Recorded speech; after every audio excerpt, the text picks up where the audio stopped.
Good morning and welcome to the May 12th, 2020 regular school board meeting, which I now call to order. Before we do anything, let me call the roll to make sure that we know who's present on the virtual dais. If you would unmute your microphones, we'll go through a roll call. Mrs. Long? Here. Ms. Kane? Here. Dr. Carr? Here. Mr. Dudley?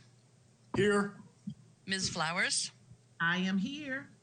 Ms. Lentino is unable to be with us right now, and we'll move to Dr. Grego. I'm here, thank you. Dr. Corbett? Here. Mr. Herbeck? Here. Mr. Smith? Here. Mr. Kapersky? Here. And Ms. Simonetti will probably be raising her hand. She's having some audio, and yes, she did. She is online also. She can hear us, but we are having a hard time getting a connection to hear her. Once again, we're meeting virtually as we did in the past, and we will attempt to keep our meeting procedures as consistent as possible. However, there are going to be some changes necessary. Before we proceed, I want to review the virtual meeting procedures for all listeners. Although we're in separate locations, each school board member, as well as Dr. Grego and other district staff who need to speak, will be able to comment as needed. As chairperson, I will continue to lead the meeting and will follow our way of work through our agenda as usual. Regarding public hearing, we have posted our procedure for submitting public comment on our website, as well as published it in the newspaper. I'll share those procedures with those who may not have seen them yet. Anyone wishing to submit a comment for any of our speaking opportunities under our policy may do so in one of two ways. First, you may send a comment in writing to the following email address: publiccomment@PCSB, as in Pinellas County School Board. Second way, you may call 727-588-6211 and orally provide your comment, which will be transcribed. All comments submitted prior to the start of the meeting will be sent to all school board members and the superintendent prior to the meeting. For all comments submitted after the start of the meeting, but prior to the consideration of the relevant portion of the agenda, district staff will strive to immediately send them to school board members and superintendent. All public comments timely received will be appended to the meeting minutes. Lastly, we want to thank everyone listening for their interest in Pinellas County Schools and ask you to continue to support public education, not only during this period of time, but afterwards as we overcome the current challenges. We will continue to strive for 100% student success now and in the future. So with that, we'll begin our published agenda. In lieu of the invocation this morning, we will hear words of inspiration from Dr. Dwayne Hines, Executive Director of Middle Schools. Dr. Hines? Good morning, School Board Member Cook, and to our other school board members, as well as to Dr. Grego. Thank you for giving me this opportunity to provide some words of comfort as well as words of inspiration. And so to do that this morning, I do have one of my favorite poems that I would like to recite. In addition to that, I do feel the need to lead us in a word of prayer. If you could just bow with me, we will do that, and then we'll move on with our agenda. God, we thank you for this day. We thank you for life, health, and strength. We thank you for all your many blessings that you bestowed upon us. We thank you for giving us this opportunity to meet at this time and to conduct the business of our district and to continue to be a beacon of light, a source of hope for those in our community, those in our educational system, and those throughout the state of Florida. We thank you for the leadership of this district. We thank you for our board members in their respective places for being advocates and being supportive of public education. We know that you are guiding and leading us, and we ask that as we conduct our business today, that you will be at the center of everything that we do, that we will make wise decisions that will ultimately cause our community to be a beacon of hope and a source of light for those that are in need and continue to shine. My favorite poem this morning, I would like to share portions of that. and it's entitled Don't Quit by John Greenleaf Whittier.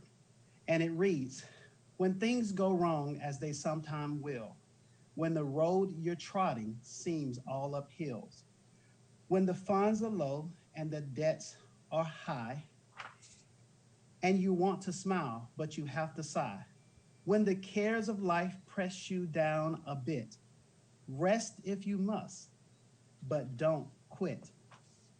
Don't give up, though the pace seems slow. You might succeed with another blow. It is when things seems worse that we must not quit. So my message of hope for all those that are listening is, despite the trials and tribulations that we face at this time, don't quit. Don't give up. Stay in the race. Come together as one and continue to work to make our students in our district a great district and a place where families and students find support, the love, the love that they need in order to succeed. So thank you to our school board members, our district leadership for your leadership and your commitment during this trying times. And remember, don't give up, don't quit, stay in the race. Thank you. Good. Thank you, Dr. Hines. Our students are eager to continue their daily classroom routines and traditions. And this morning, we're going to recite the Pledge of Allegiance with Ian Clark, a kindergarten student from Pasadena Fundamental Elementary School. Following the pledge, a recording of our national anthem will be sung by the Pinellas County School choral faculty members at the all-county choral concert with the So, if you would stand for the Pledge of Allegiance and the national anthem, please. I pledge allegiance to the flag of the United States of America and to the republic where it stands, one nation, under God, indivisible, and liberty and justice for all.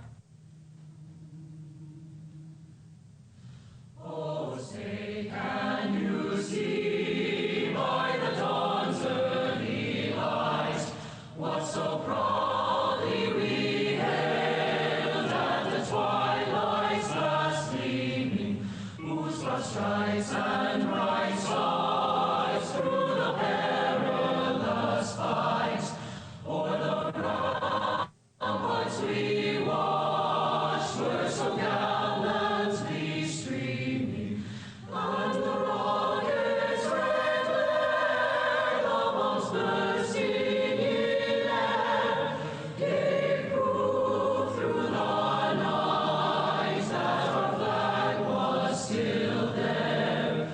Oh, say does that star-spangled banner yet wave o'er the land of the free and the home of the brave?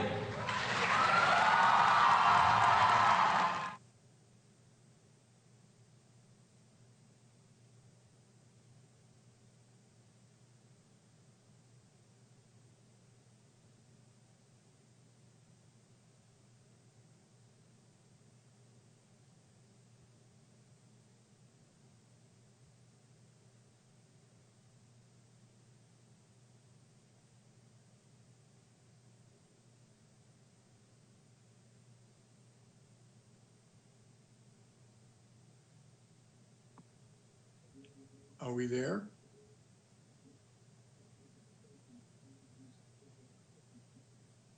Hey, that would require me to unmute my microphone as we were doing this. So I apologize, and I'll go back and repeat it. I want to thank Ian for the wonderful job he did on the pledge. I found myself shaking my head right along with him. May 1st was National Decision Day, giving students the opportunity to share their college, technical school, military, and world work plans after graduation. We asked seniors to submit a photo along with a note about where they'll be heading next. This morning's video is a small sampling of what we've received.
It's incredible to see the breadth and depth of college, technical school, and military plans our students have.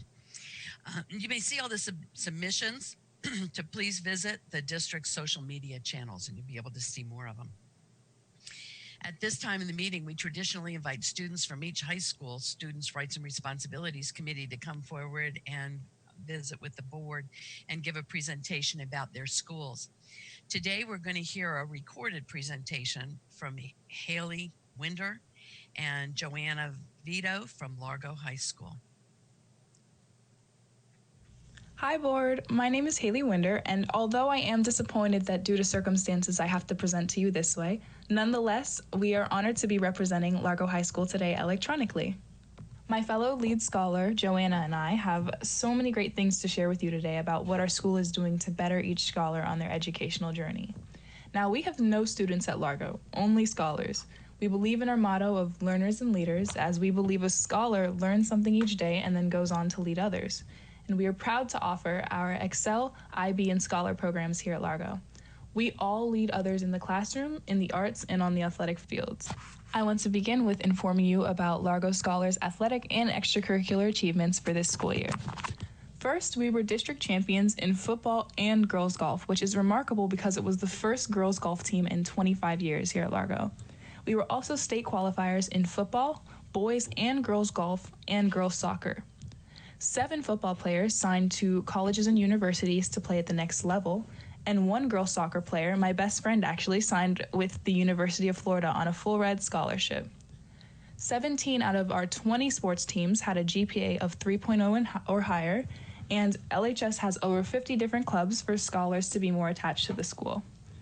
I have been a part of the largest club at Largo, Spanish Honor Society, for 3 years, and this year I had the honor of leading it as vice president. As someone who is a part of the rigorous IB program and has played 3 sports over my 4 years of high school, I can say from personal experience that these athletics and extracurricular clubs have been the greatest way for me and my fellow scholars to have a good balance between academics and leisure. I joined clubs with the intention to try new things and get out of my comfort zone. And as a personal example, I joined subject-specific honor societies like Rho Kappa, which is the History Honor Society. And I am in no way a history buff, but again, I wanted to explore and try something new. And in the end, Rho Kappa became one of my favorite clubs of all time because of the events I had the honor of attending, the people I met, and the experiences I made. Overall, these athletics and clubs are so important to us scholars because they become great hobbies. They allow us to become involved in our community and learn the importance of teamwork, all while showing school spirit and representing our school at competitions and events. Now, as scholars, not only do we strive to make these victories on the fields and courts, but we also win off of them, meaning the academics are just as important to us. My fellow lead scholar, Joanna, will now inform you about our academic achievements for this school year. Thank you for your time.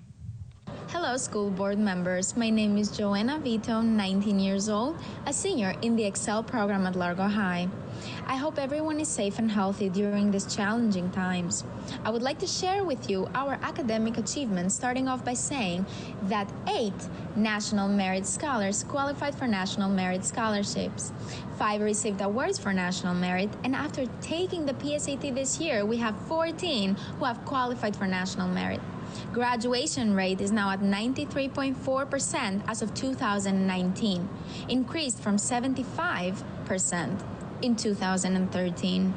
Our college and career self for state grades continues to grow each year. Our school continues to grow in all areas. We have increased our scholar population each year.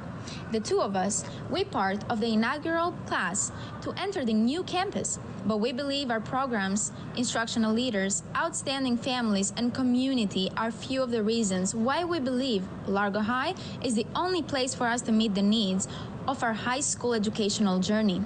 Now, I would like to share some of my personal academic achievements. As a freshman, I had the option of starting with our great volleyball team. However, since I had just come from another country, I chose to focus on my academics. Right in the middle of my freshman year, I got enrolled as an Excel scholar for my upcoming sophomore year. It was the best decision I'd ever made. I needed more challenging classes and more opportunities to connect with any professions I was interested in. All these years, I have focused a lot into shadowing, and Excel is the perfect program to allow you to explore yourself in this way. I have been involved in the pre-med club, and I was an EBSA member, our Excel board. This entire year, I have also been a college student. Balancing everything is not the easiest thing to do, but you have to know yourself and goals. And Largo High does a great job giving you the space you need to see it. My program gave me the opportunities I needed to explore my professions. Largo High gave me the education I needed, and our lovely members the support. Now, enlisted in the military and halfway done with my AA, I would want to thank our instructional leaders, our counselors, our principal's assistant, and especially our principal, Dr. Finkbeiner. Dr. Finkbeiner has been and is involved 100% with our success, making sure we are on the right track. We want to thank you, our board, for trying hard and allowing the young voices to be heard. Thank you.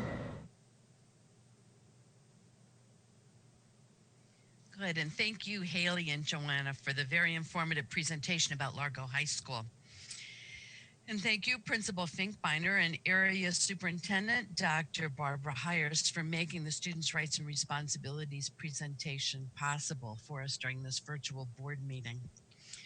This will be our last Students' Rights and Responsibilities presentation for the year, but we're going to look forward to the students coming before us next year. And now Dr. Grego will move on and ask if there are any amendments to today's agenda. No, there are no amendments to the agenda. All right, board members, do you have any amendments or any items to be pulled? Madam, Yes, Ms. Flowers. thank you, Madam Chair. I spoke with our attorney, Dave Kapersky, and we do have a name under personnel recommendations for which I will be declaring a conflict. Kaisha Robinson is being reappointed as the manager for Office of Workforce Innovation, and I want to make sure that I'm declaring my conflict in that she is a relative of mine. So when we get to that point, I will ask that that one name be pulled aside so that I can vote on the others, and then on that specific name, I will recuse myself from voting. Okay, and that is agenda item 7.4. Yes. Mm-hmm. All righty. Yes, ma'am. Thank you. You're very welcome. Madam Chair and Ms. Flowers, Yes. I believe it's agenda item 7.11.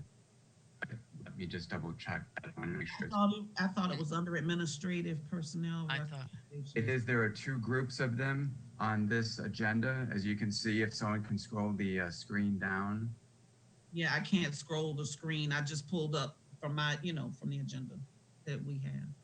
Yeah, it's my understanding that Human Resources has a grouping that will close out the current fiscal year, and then we get 7.11 is the appointments for the next fiscal year. Thank you. Yeah, that is correct. okay. So, all righty. I'm going to remind everybody that throughout, I'm going to say unmute your microphones and call for a hand to be raised for a motion or a second. Do we have a motion and a second to adopt the amended agenda? Ms. Flowers, your hand is raised. Is that for the other? No, I was going to make the motion for the. All right. All right. Okay, so that a motion, and Ms. Long? A second. All righty, so we have a motion and a second to adopt the amended agenda. I'm going to go through the roll call vote. And again, throughout the meeting, it will represent a 6-person vote since Ms. Lentino is not able to be with us today. All right, so we will start with Vice Chairman Long. Approve. Mrs. Kane? Approve. Dr. Carr? Approve. Mr. Dudley? Approve. Ms. Flowers? Approve. And Mrs. Cook says yes and approves also. So our first item on the agenda is the special order agenda, the presentation of a proclamation recognizing May 2020 as a Better Hearing and Speech Month. Dr. Grego, would you introduce the item, please? I'd be happy to. Thank you, Madam Chair and school board members, and to the folks in the audience. May 20th is we celebrate Better Hearing and Speech Month. And what that means is I want to take a moment and really thank all of our speech language pathologists, our audiologists, and our teachers of the deaf and hard of hearing throughout our district. It's a special population, and these folks are so committed to what they're doing, and they make our students' lives so much better. And our families constantly and consistently reach out and say thank you to the services that we provide in public education. Ms. Lynn Mowat, Mrs. Mowat is in charge of this particular area. I'd like to call upon her, and I believe she has a guest too, to celebrate the month of May as Better Hearing and Speech Month. Thank you. Ms. Mowat. Thank you, Dr. Grego. Good morning, Madam Chair, members of the board, Dr. Grego and staff. It is my great pleasure to introduce Shira Long, Coordinator Extraordinaire of Speech Language Pathology. She will introduce the proclamation for Better Hearing and Speech Month. So Shira. Good morning, Madam Chair, members of the board, Dr. Grego and staff. May is Better Hearing and Speech Month, which is sponsored by the American Speech Language Hearing Association. Our district employs 4 audiologists that provide a wide variety of free audiological services for the residents of Pinellas County from birth through high school graduation. About 700 students a year are having audiological evaluations by our team. Our district also employs 146 speech language pathologists that serve over 8,000 students at all grade levels. We have services that provide an important role in the education of students who have communication disorders. These disorders may impact listening, speaking, reading, writing, and social communication in the educational environment. Speech language pathologists evaluate, diagnose, and treat students found to have speech and/or language disorders. This May, due to the COVID-19 crisis, each Pinellas County Schools speech language pathologist has successfully transformed the services that they provide for students, typically in person, to a teletherapy format. These professionals advocated for their students and their profession as new practices were developed over a matter of days. They spent many hours above and beyond attending training provided by our district, training offered through professional organizations, and collaborating during professional learning communities within our own department.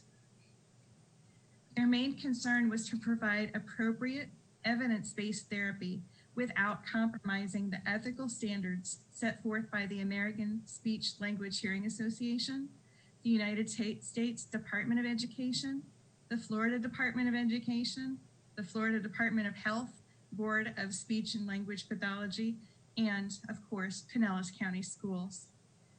Better Hearing and Speech Month provides us with the opportunity to say thank you to these professionals whose high standards and integrity improve the opportunity for success in curriculum and learning for our students. Thank you. Thank you, Shira. Yeah, thank you. Mrs. Long, would you please read the proclamation? Yes. Better Hearing and Speech Month. Whereas Pinellas County Schools encourages options for an active and healthy lifestyle, and whereas in the best interests of the public, audiological services should be provided by a certified audiologist and speech and language services by a certified speech language pathologist to achieve effective communication skills. And whereas through a national effort, community members are encouraged to join together to raise, and whereas this effort will bring awareness to our schools and community of the roles of audiologists and speech language pathologists in schools. Now, therefore, the School Board of Pinellas County does hereby recognize May 2020 as Better Hearing and Speech Month in Pinellas County Schools. Good, thank you. Do we have a motion to adopt the proclamation? So moved. That was by, who made the second? Nicole Carr. Okay, good, thank you. So, Thank you, Ms. Cook. yes. Dr. Grego, your hand is raised. Oh, you could take the vote first. I mean, that's fine. Oh, well. I just wanted to say thank you to Shira Long for coming this morning, and to really, these are folks that really quietly but aggressively found a way to continue their services to our students seamlessly. And so I just wanted to say thank you for doing that during this challenging time of not being able to be face-to-face. They used technology, and they were face-to-face just remotely. So I think these are little wins and stories of people that get lost with all of the news and everything. And I just wanted to say thank you for being here on behalf of the board too. Very good. All righty. Is there any other discussion? Ms. Cook? Yes? Is this Ms. Long? Someone called my name. No? Okay. Well, then we have a motion and a second to adopt the agenda. So, the proclamation. So we will go through the roll call vote. If everyone could unmute their microphones, it would be very helpful. And we'll start with Ms. Long. We'll come back to Ms. Long. We'll go to Mrs. Kane. Yes. Okay. We have a yes. Dr. Carr? Yes. Mr. Dudley? Yes. Ms. Flowers? Yes. And we'll go back to Ms. Long.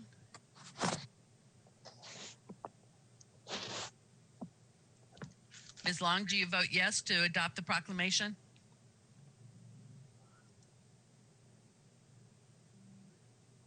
I wonder if she's having difficulty. She might. Her microphone shows that she is unmiked, but we're not hearing anything. I can hear a faint whisper. I can hear her saying she can't get it. Yeah. Eileen, you're on. We can hear her way in the background. Give me a thumbs up if it's a yes. Raise your hand.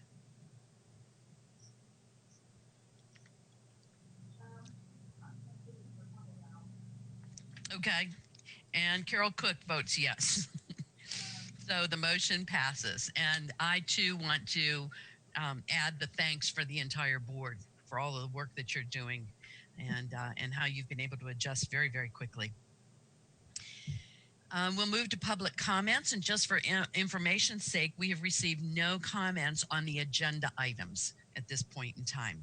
So we'll move through unfinished business, which we have none indicated, and now for the consent agenda. Do we have a motion to approve the consent agenda? I so move. Okay, Mr. Dudley made a motion. Do we have a second?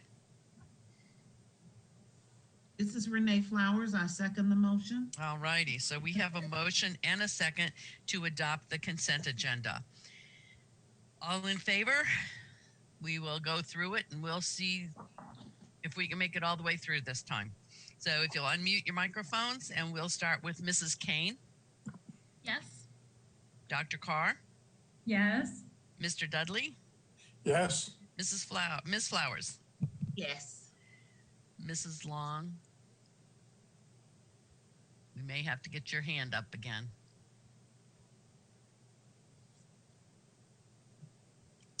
All right, well, I'm not seeing anything from Ms. Long, so we will not include her in this vote. I vote yes, so it is a 5-0 with a technical glitch for Mrs. Long. All right, we'll now move to item 7.11, the item on the administrative placement of Keisha Robinson. This will also hopefully be a 5-person vote hopefully we'll have Ms. Long on there by then. Do we have a motion to accept the appointment of Keisha Robinson? I so move. Okay, Mr. Dudley made the motion, and I believe Dr. Carr seconded. Is that correct?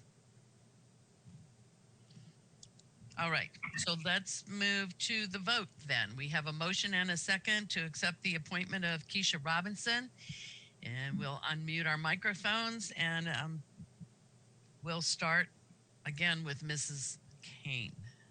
Yes. Dr. Carr. Yes. Mr. Dudley. Yes. Mrs. Long. Yes. Yay, welcome back. I finally got back. Yes. Yes, welcome back. And this is Carol Cook, and I also vote yes.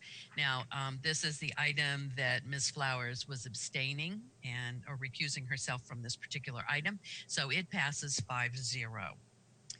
Our next item is the non-consent.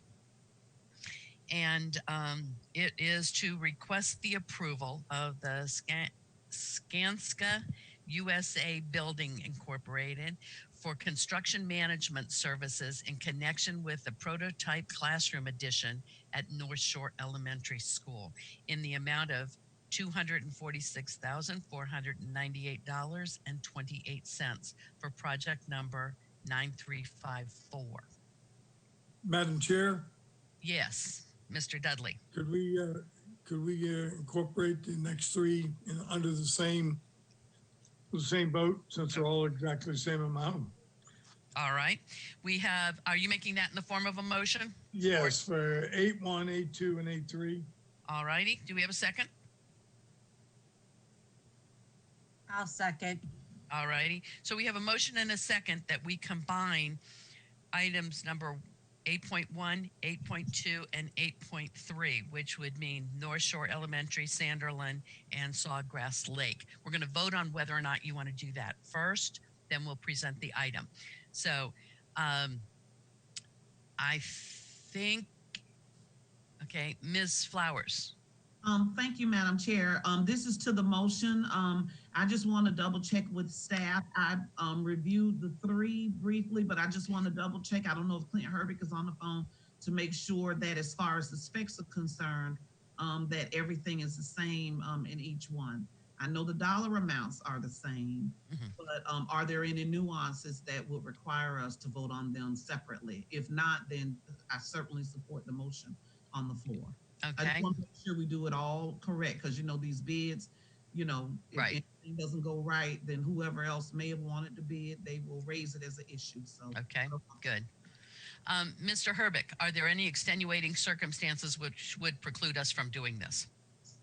No, ma'am. All righty, fine, thank you. Thank you. Yep. So we have a motion on the floor to combine 8.1, 8.2, and 8.3. We'll go through. And Ms. Long. Approve. Okay, Mrs. Kane. Yes, approve. Dr. Carr. Approve. Mr. Dudley. Approve. Ms. Flowers. Approved. And I also approve. So the item that we will now have on the floor is request approval of the agreement with Skanska USA Building Incorporated for construction management services in connection with the prototype classrooms addition at North Shore Elementary School in the amount of $246,498.28, project 9354, and for Sanderlin Pre-K 8 School in the amount of $246,498.28 for project 9355, and Sawgrass Lake Elementary in the amount of $246,498.28 for project number 9363. Do we have a motion? This is School Board Member Renee Flowers. I'd like to make a motion that we accept non-consent items 8.1, 8.2, and 8.3. Good, thank you. A second. All righty, and we have a motion and a second. Ms. Flowers made the motion, Mr. Dudley seconded it.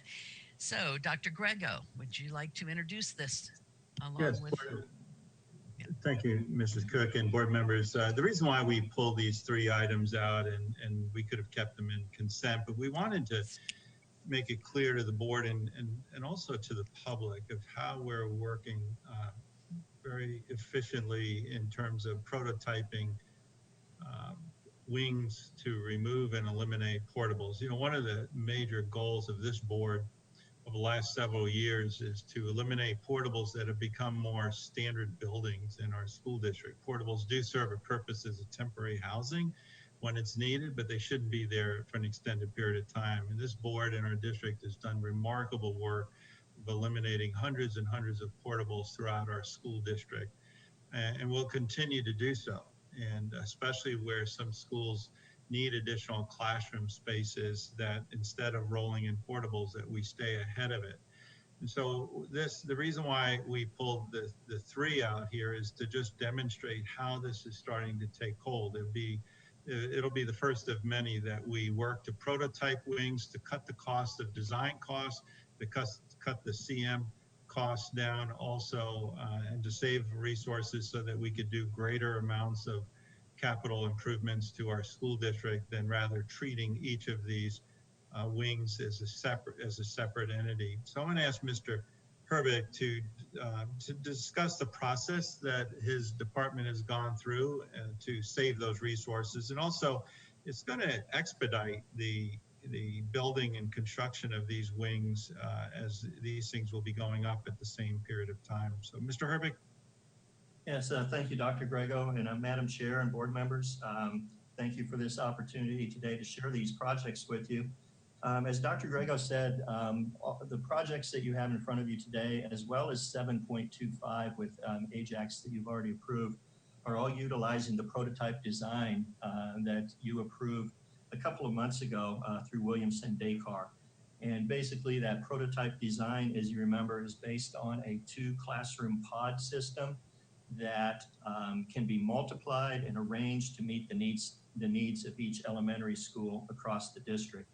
So what we wanted to do is try to replicate that prototype design into a prototype type of a construction.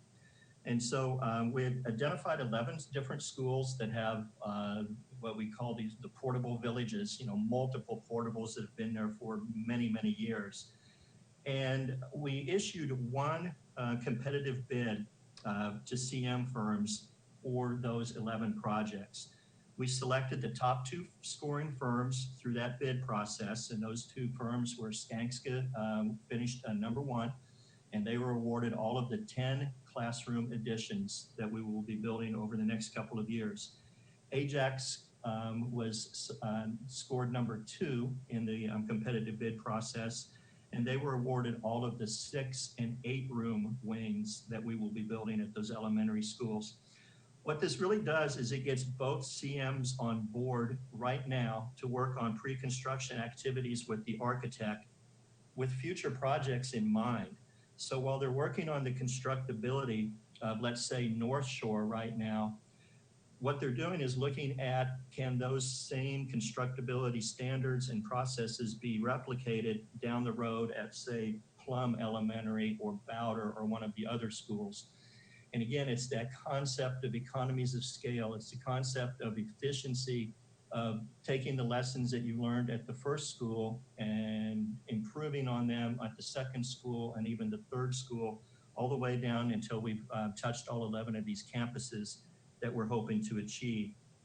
One of the things that we've discussed and that we'll be putting into play because of this, kind of this repeatability of work, is that we'll be using precast walls on these projects. And instead of pouring in place or instead of building block construction, which could take, in a 10-room building, could take 5-6 weeks to do, we will be using precast walls, which will be poured off-site and then trucked onto the facility site. And we'll have the exterior of the school done in about 2 weeks, saving a tremendous amount of time, saving obviously cost with our general conditions, but really leading to a far less campus interruption for the students and staff at the same time. We're also hoping to take advantage of bulk purchases. Since the walls are all precast, they'll all be exactly the same, whether it's a 6, 8, or 10 room building.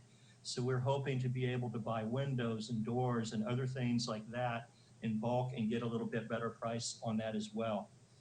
And then also by selecting 2 contractors to build these, what we're going to be doing is taking advantage of a staggered schedule. Whereas you see it with Skanska, and you can see the schools right there. And I'm not saying that this will be the order that they go in, but let's just say that they start at North Shore. And we'll be looking at about a 2 to 3 weeks staggered between the start of North Shore to Sanderland to say Sawgrass. And so that work crews can go into the campus of North Shore, do the work that they need to do, and then when that's done, they will be ready to transition immediately to the next campus. And in this case, again, if we follow this order, it'd be Sanderland. And our hope is that we'll be able to attract hopefully a higher level of local subcontractor participation, especially from our smaller local subcontractors. Right now, and for example, let's say we're at Clearwater High School and we're building that, rebuilding that school right now. Let's say you're a painting contractor and you only have 5, 6, 7 employees. Due to the time constraints of painting that campus, there's no way 5 or 6 employees could ever paint that huge campus at Clearwater High School in the 3 or 4 weeks or whatever time it is that we're going to give them. And so a lot of smaller local subcontractors don't bid on those big projects. As much as we want those bid packages to be broken up, sometimes it's just not feasible. In this case, especially think about the 6 and the 8 room buildings. If you're a local subcontractor, you could, with the small workforce and a lower bonding capacity, you could bid on those projects. You could do the work in this shortened amount of time, and then you could move on to the next school and continue that work. And instead of just bidding on maybe 2 or 3 weeks of work, by the way we package these, now you're bidding on 6, 8, 9, maybe even a couple of months, 3 months worth of work. So we're hoping that, again, especially the smaller subcontractors will get heavily involved in the bidding process and get involved with that. And hopefully, again, that will lead to more competitive pricing for us. So really, in conclusion, what we're looking at doing by assigning the projects in this way, we're looking to reduce the time on site, which leads to fewer campus interruptions and lower costs. We're hoping to increase the local subcontractor participation, and obviously it gives a boost to the local economy at this difficult time and provides a lower cost for us.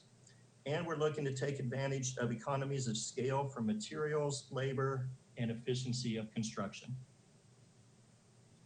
I thank the board, and thank you, Mr. Hervik, for your explanation, and thank the board. That's the reason why we pull these 3 out. They're not special projects. I don't want anybody to think that these are more special than the project in the consent of Ajax, but I think it's important to really continue to communicate that message that as a board and as a district, we're looking for world-class school buildings, and portables don't cut it. And having these portables there for multiple years, 10 plus years, I want us, as we've set as a goal, to get to remove those and to place students in safe, comfortable, but also great educational environments. So it makes all the sense in the world of doing this, especially during this period of time.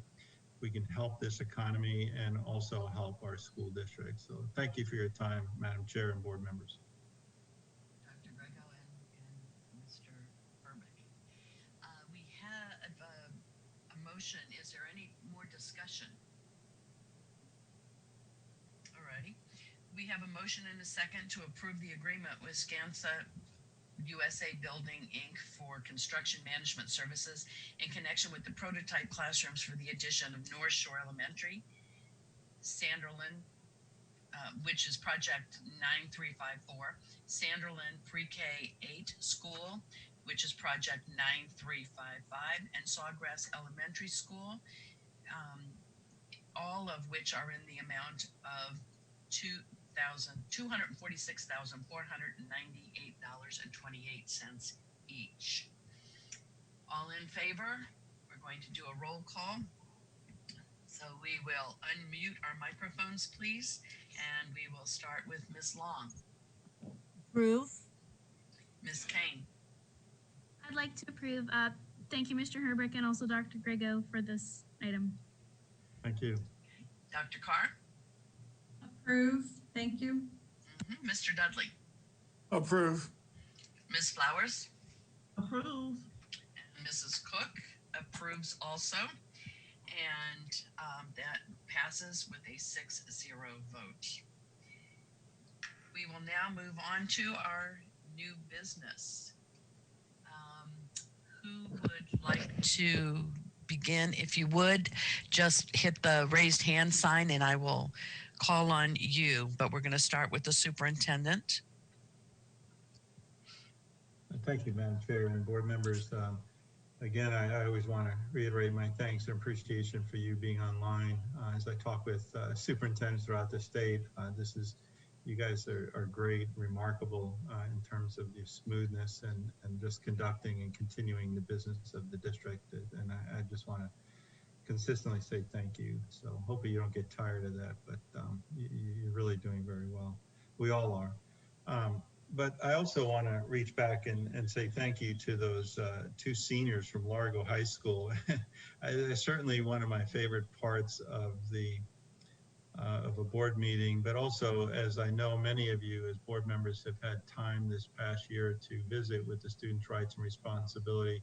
And I want to thank and take a moment to thank Bob Poth, who spearheads that, and he shepherds that whole, meets with those students on a monthly basis. And the times I've been with them, they've really appreciated Mr. Poth, the extra time it's taken to work with that group. And I know he gains from those students too. It's a good part of his job. I imagine he'll tell you, and he has expressed that. So thank you, Mr. Poth, for adding that responsibility, but also really bringing those students to the forefront. They're a great group of students this year. And also thank you to our seniors. May 1st and our communications department has done an unbelievable job over the last 2 months. These folks are going from one project to the other. Everything is virtual, everything is video, everything is remote. Beth has been called on from the early mornings to, I know I've tapped her even sometimes well after 6, 7, 8 o'clock at night. Thank you to Sean and the entire team there, the communications team. They continue to put materials out.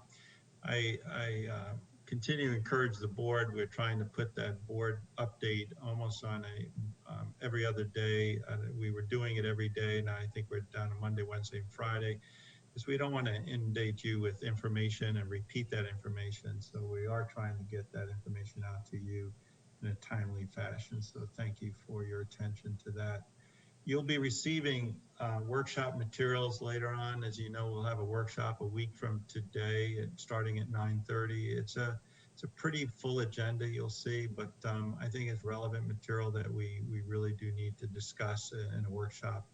Our staff and I enjoy workshops with you as a board. They're a lot more.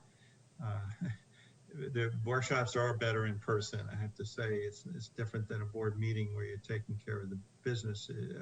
We all enjoy the interaction. So, but we still will have it, and I'm encouraged by it. I want to bring you just to update you on a few items.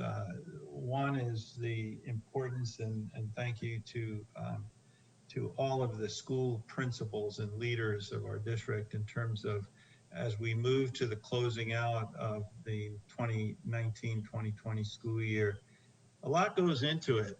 We sat down, it's a strategic plan in itself. Closing out a school year without being in person is a task in itself. So I want to thank Mr. Herbeck and the area superintendents, Chief Reed, many others for the work you've done, and the principals, obviously, and allowing them whatever flexibility they need. Not all school sites are the same. Not all elementaries are the same as high schools and forward. But when you start to take a look at the list of how to retrieve personal belongings, how to organize those personal belongings, students left prior to spring break thinking, and we all did, thinking that they'll be coming back. And so their belongings are in there.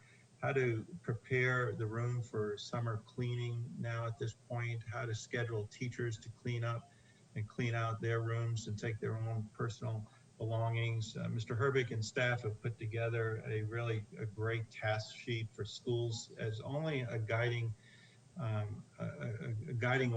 of an organizer, not as you must do this, how to clean out lockers, return textbooks, library books that were still out, athletic uniforms, band instruments, band uniforms, and how about paying fees that are due, and how about the locker contents of students, how to return some of those belongings to our students. Our senior highs are looking at diploma distribution, how to get athletic awards to students, and items perhaps left in the classroom. So this organization of exchanging of properties with students and families and parents will be going on over the next 2 to 3 weeks as we close out the school year, and as we also engage in a full-fledged instructional program. We're not letting up on that.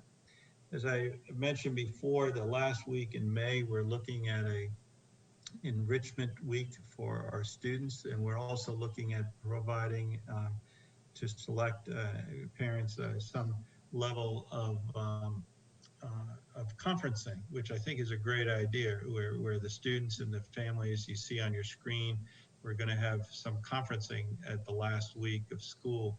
A very productive week, maybe more productive than if we were in person in terms of connecting with our families. And there'll be no new assignments, but only, as I mentioned, enrichments with that. So we're providing that, and then we're dovetailing into, so what does Summer Bridge look like? I'm going to ask Mr. Hendrick to talk a little bit about some of the materials that were sent to you, but I'd like to at least verbalize it, and with so much as written materials, but maybe if there are any questions, you could certainly bounce them off of us.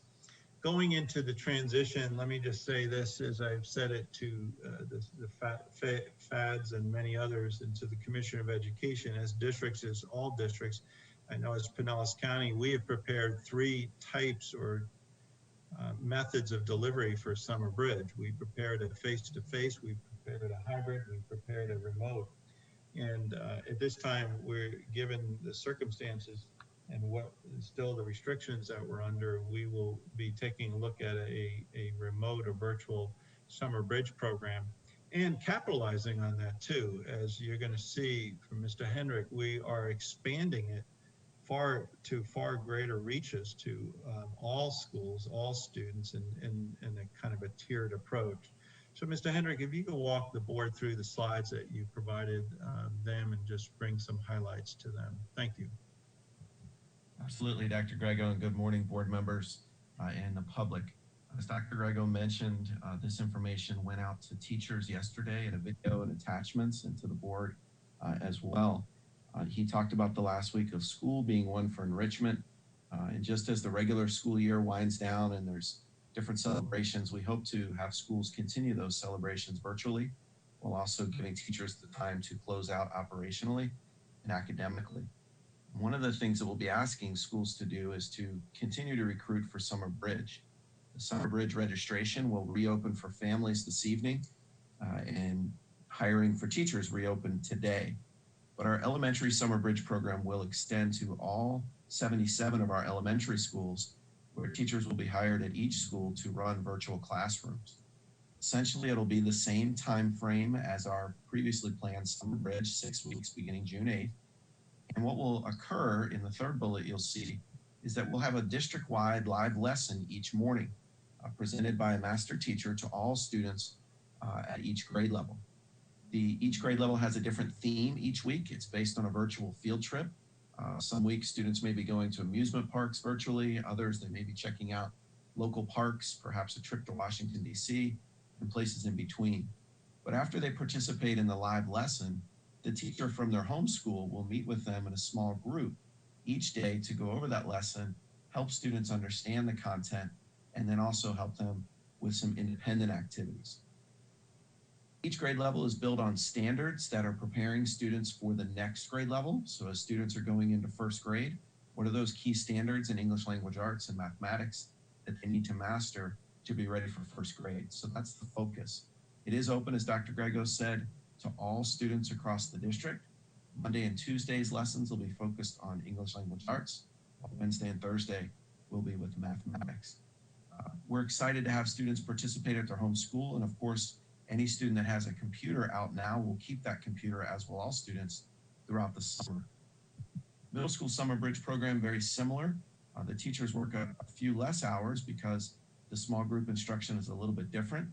And in middle school, like in high school, we also have our course recovery programs for any student who did not pass a course throughout the school year. In middle school, there's also a focus on a course on civics for those students who will be taking civics in the end of course exam during the next school year. In high school, the program doesn't begin until June 22nd, as it is specifically geared for preparing students for reading prep in ACT, the math prep for ACT, and then the algebra course recovery. Those who participate will sit for the July 18th ACT that's offered at our school sites. We do, of course, also have our traditional credit recovery program that's offered through our adult education programs, and that begins the first week of June. Finally, just a few other notes about the summer. We will be taking all of our professional development in June virtually for teachers. And for the first time, we'll be offering stipends to teachers to participate in virtual professional learning. Up until this time, it has always been face-to-face that has been eligible to earn stipends.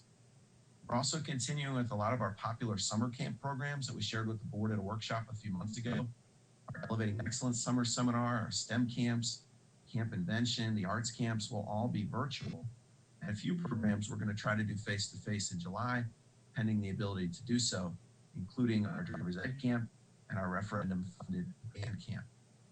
Additionally, our ESY program, our extended summer school program for students with disabilities, will also run virtually. And all of our summer bridge programs will also include specialized classes for our ESOL students.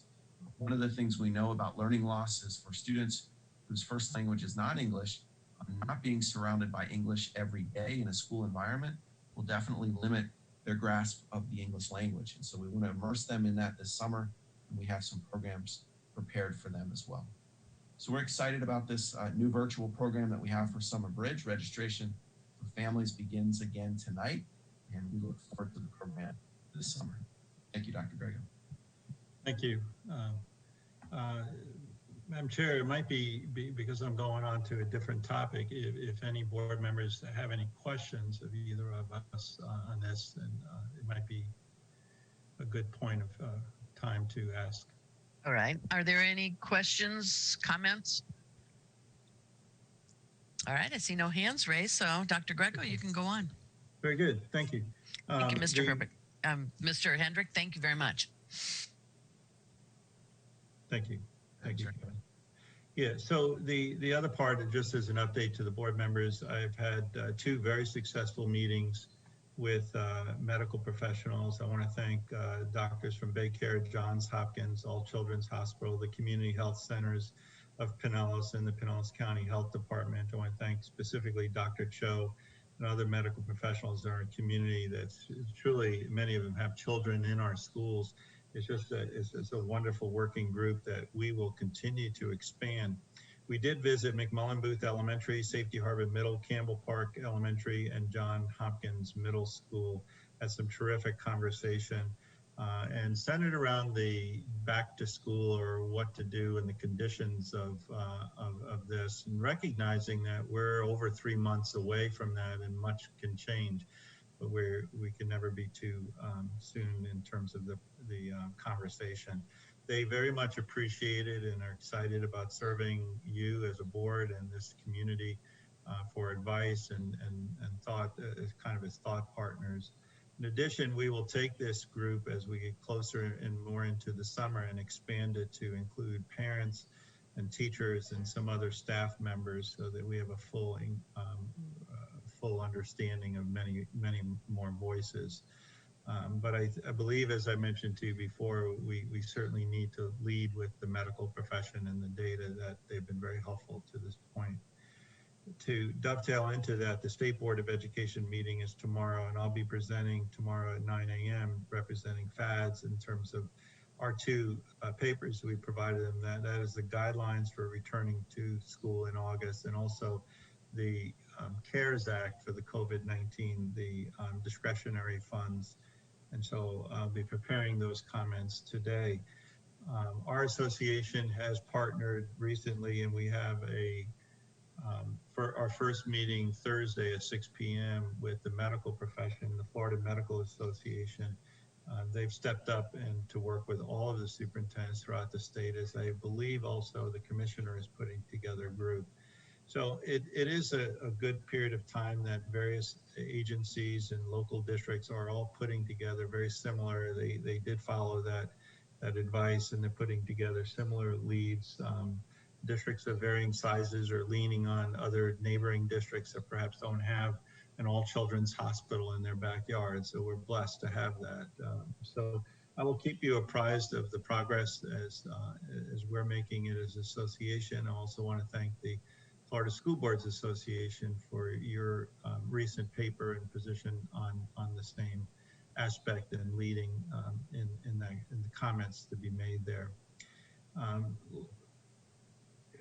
I do want to reach back from last week and just say that even remotely, we had a wonderful Teacher Appreciation Week. The principals did a remarkable job of reaching out and through social media or through even visiting houses and dropping in signs, and yard signs are becoming a big thing now.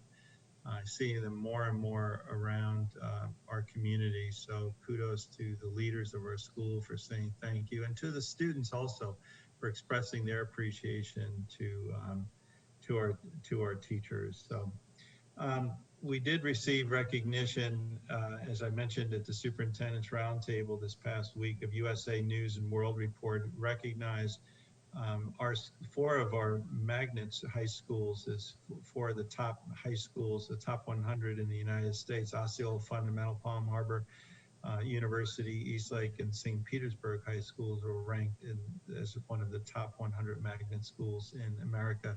We recognize all of our magnet schools are great and tremendous. This particular U.S. World and News focused on the high schools portion of that. We had a tremendous Florida History Day competition. You know, I'm so touched by the fact that these things continue to move on. 15 Pinellas projects ranked in the top 3 in their category. We truly dominated in the History Day. Our program supervisors do such a tremendous job. Our district was named as an Energy Star Partner of the Year.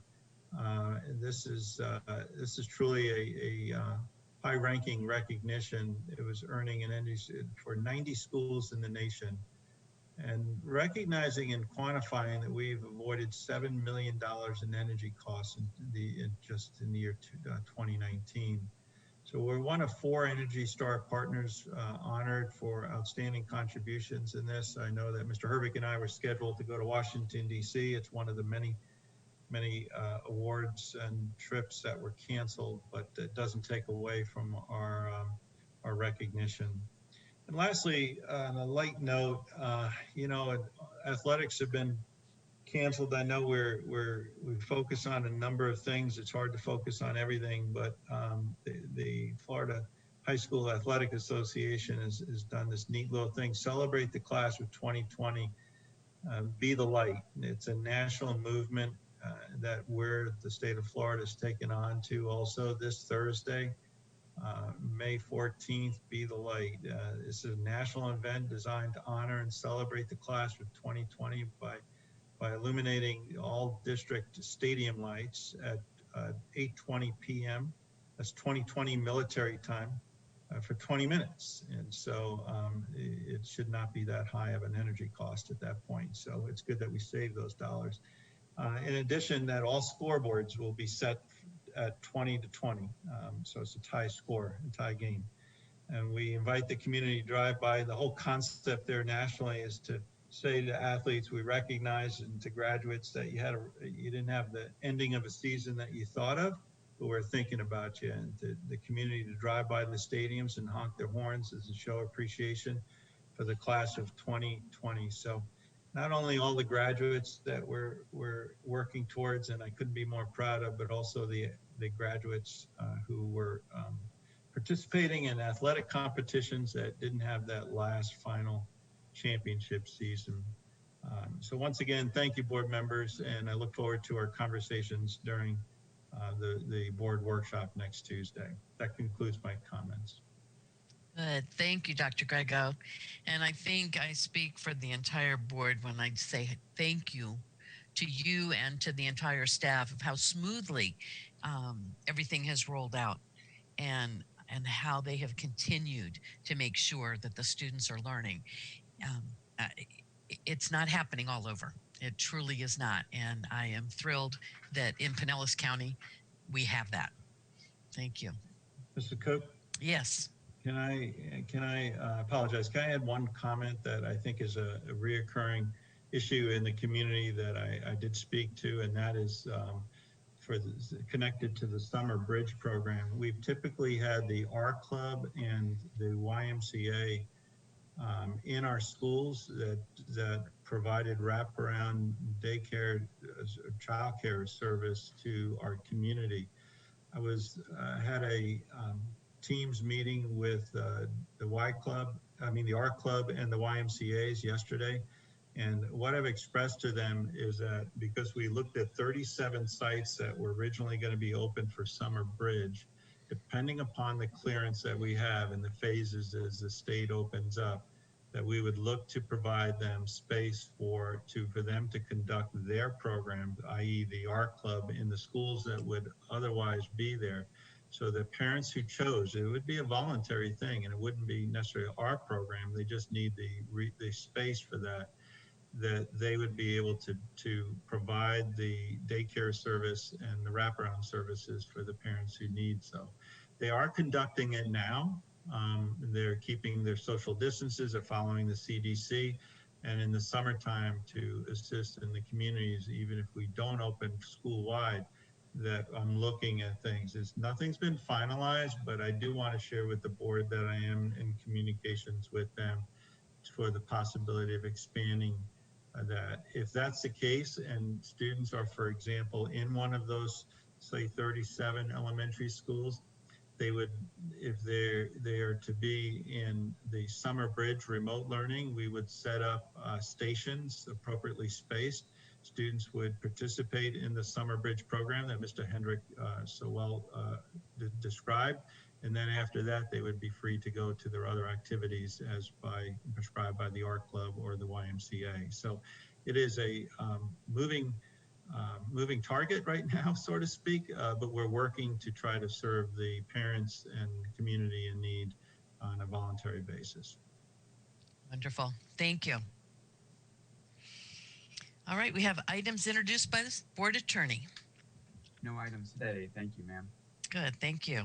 And now items introduced by school board members. If you have comment, if you would push your raise the hand button and I'll call on you as I see them. Okay, you can see that we've been locked at home. I see Dr. Grego, your hand is raised again. Is that from the last one?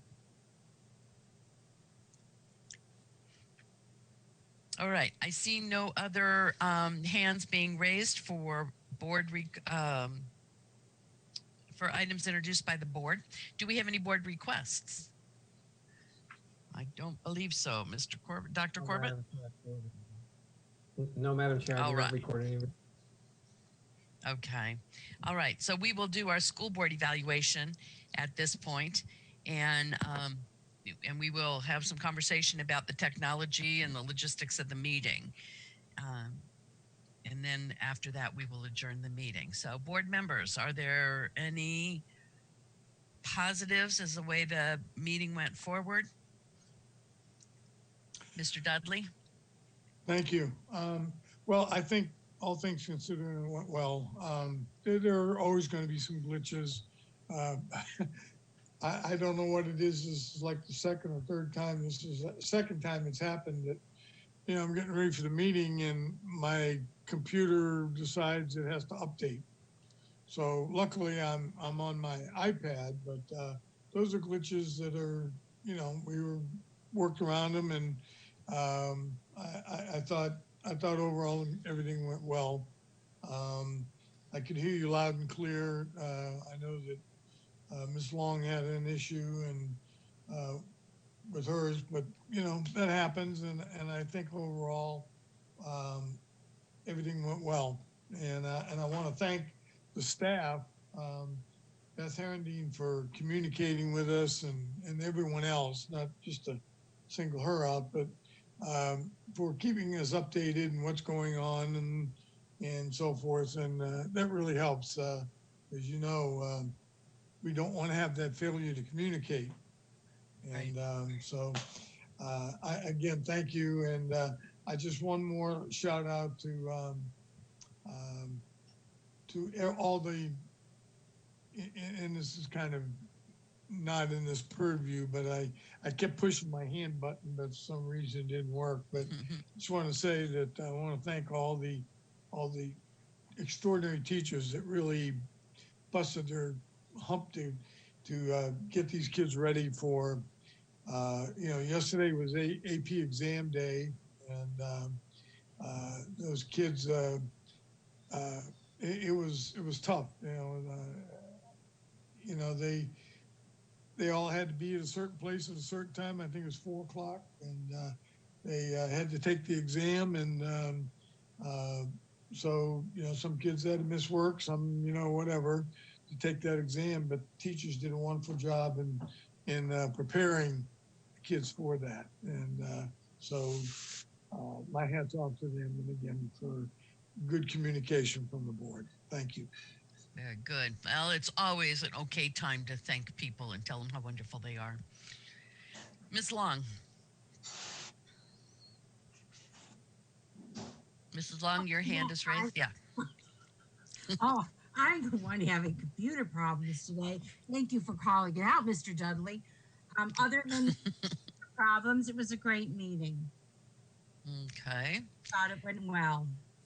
All right. Are there any things that need to be looked at, corrected, that could help move it along a little bit better to improve the meeting?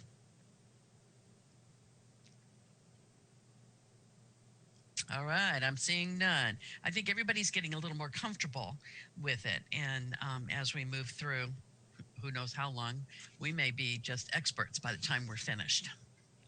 Mrs. Kane. Yes, I'm Mrs. Cook. I just wanted to discuss for a quick minute, or I guess ask, is there a reason why our invocation has been changed to words of inspiration during this time? And because I see no other agenda items have really been changed from the norm. And that would be That's a good question. point. This is Mike Grego. I thought the same thing, so I'll look into it. I don't know whether it's because we didn't have a pastor, and I don't know why it was changed, so I'll certainly look at it.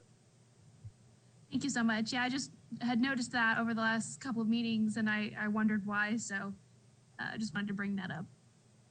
Okay. Thank you, though. Yeah. Thank you. All right, anything else to improve the meeting, to help it move a little smoother? All right, I'm not seeing anything, so I will, unless I see a hand pop up, assume that the meeting evaluation is complete. So before we adjourn, I'd like a little reminder to the general public that we will continue to receive our email and the comments as I described earlier in the meeting. And if they did not hear it or obviously can't commit it to memory, you can look as outlined in the public notice on our district's website, and that will be a way you can continue to get in touch with us, as well as our regular way of getting in touch with each of the board members via their email. All right, if there is no objection, the meeting is adjourned. Thank you, everyone.